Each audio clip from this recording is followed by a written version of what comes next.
أنت بن محسن أنتم إمامنا يا بن محسن اقضي حاجاتنا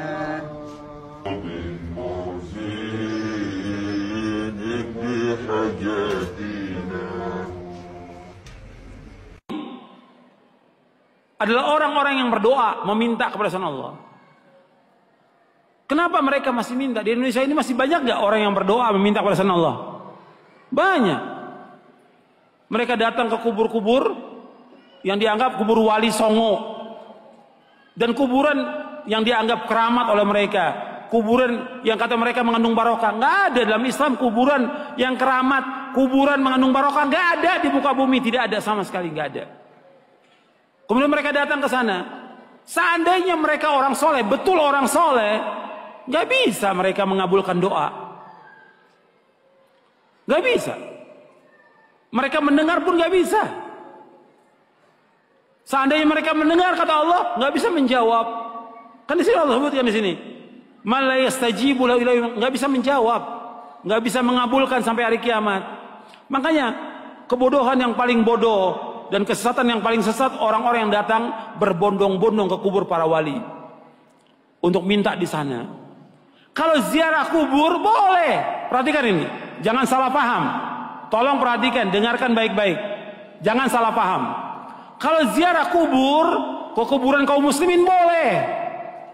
Dianjurkan oleh Nabi Muhammad SAW. Ziarah kubur ke kuburannya pemakaman kaum muslimin boleh. Sunnah dianjurkan oleh Rasulullah SAW.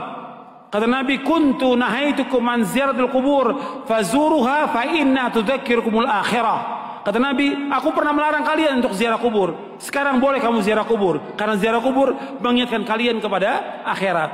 Dalam riwayat yang lain disebutkan bahwa ziarah kubur mengingatkan kalian kepada kematian. Ziarah kubur kaum muslimin boleh, tapi ziarah kubur yang dilakukan oleh mereka ini, datang ke kuburan wali dengan niat kuburan itu mengandung barokah, bahwa orang itu soleh, suci, bisa mengangkat doa mereka ke langit kepada Allah sebagai tawasul. Mereka minta. Ada yang menjadikan mereka sebagai wasilah kepada Allah, ada yang menjadikan mereka sebagai syafaat kepada Allah, ada yang mereka menjadikan mereka sebagai Tuhan yang mereka minta kepada penghuni wali, penghuni kubur itu. Ini kenyataan yang dilakukan oleh orang-orang yang ziarah-ziarah kubur ke kuburannya para wali. Dan ini kalau Anda perhatikan kerusakannya luar biasa ini. Karena masalah akidah, masalah tauhid, mereka memalingkan ibadah kepada selain Allah yang Allah tidak redha selama-lamanya. Di dalam buku atau kitab Ushulus Tsalatsa oleh Syekh Muhammad bin Abdullah dikatakan, innallaha la yarda ay yushraka ma'ahu ahadun fi ibadatihi la malakun muqarrabun wala nabiyyun mursal.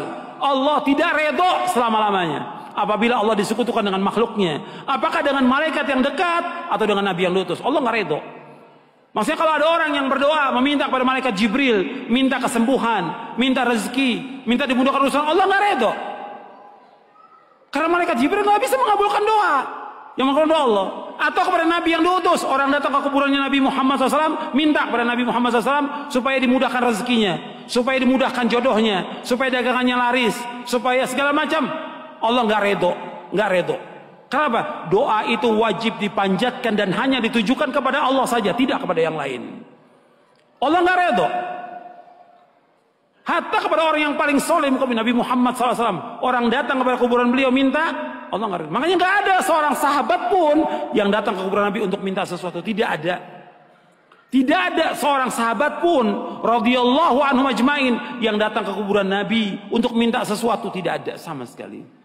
Mereka berdoa langsung kepada Allah. Begitu juga setelah wafatnya Khulafaur Rasyidin, nggak ada orang datang.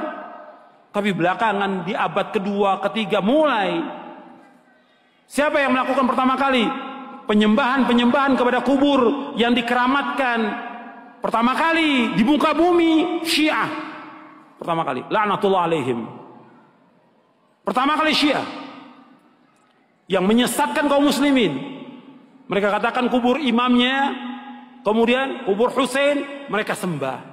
Mereka tawaf di situ. Itu pertama kali. Sunnahnya orang Syiah, sunnah sayyi'ah, sunnah jahiliyah yang mereka lakukan. Bukan sunnah hasanah, sunnah sayyi'ah.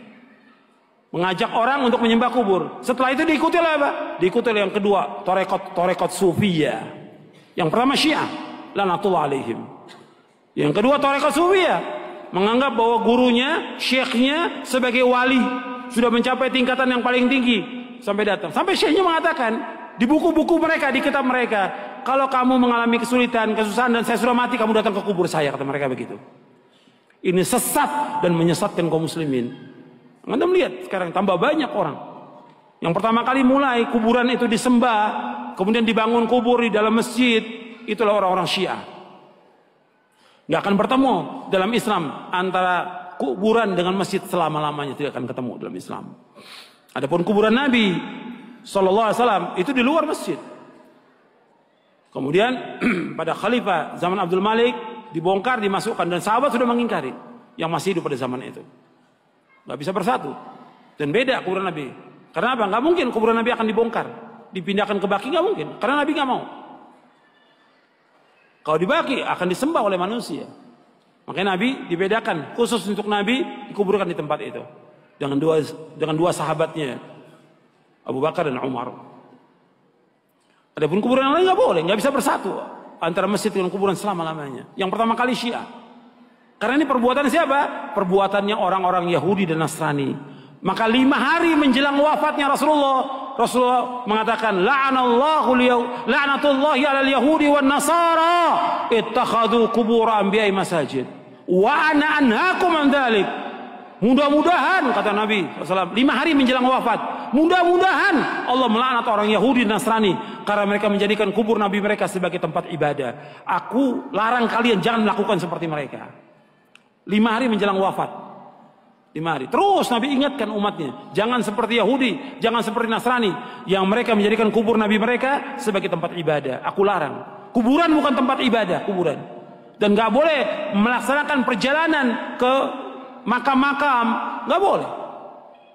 Ziarah kubur boleh, tapi menentukan makam tertentu untuk ziarah mempunyai keutamaan gak boleh. Yang punya keutamaan 3 masjid, masjid aja cuma 3 masjid dari seluruh dunia yang mempunyai keutamaan. Kata Nabi SAW dalam hadis yang sahih, ada di buku ini, la tushaddur rihalu illa ila 3 masajid, masjid hadza wa masjidil haram wa masjidil aqsa. Kata Nabi, nggak boleh mengadakan perjalanan dengan niat ibadah kecuali 3 masjid. Tidak boleh mengadakan perjalanan safar dengan tujuan ibadah kecuali 3 masjid. Pertama masjidku ini, Masjid Nabawi. Yang kedua Masjidil Haram. Yang ketiga Masjid Aqsa. Masjid aja nggak boleh. Ada di Bandung umpamanya ada masjid yang bagus, orang mengatakan bahwa masjid itu punya keutamaan, nggak boleh. Semua masjid sama. Masjid di sini, Pustai atau masjid yang lain yang dibangun, semua sama. Ganjarannya sama kalau orang sholat di dalamnya, kecuali 3 masjid. Masjid Nabawi sekali sholat di sana 1000, lebih dari masjid yang lain. Kalau di Mekah, di Masjidil Haram, di Mekah maksudnya di Masjidil Haram saja, bukan di masjid yang lain. Di Mekah bukan, di Masjidil Haram saja itu 100.000 keutamaannya dari masjid yang lain seluruh dunia. Kalau di Masjidil Aqsa 250. Itu keutamaan yang disebutkan oleh Rasulullah Sallallahu Alaihi Wasallam. Kalau masjid yang nggak punya keutamaan kecuali 3 masjid, apalagi kuburan. Kuburan nggak punya keutamaan sama sekali. Makanya orang-orang yang datang dan meminta ke kubur-kubur, Allah menyebutkan dalam Al-Quran ini orang yang paling sesat di muka bumi. Antum catat tuh ayatnya, ya. Surah Al-Ahqaf, surah 46 ayat 5 dan 6. Ini dalil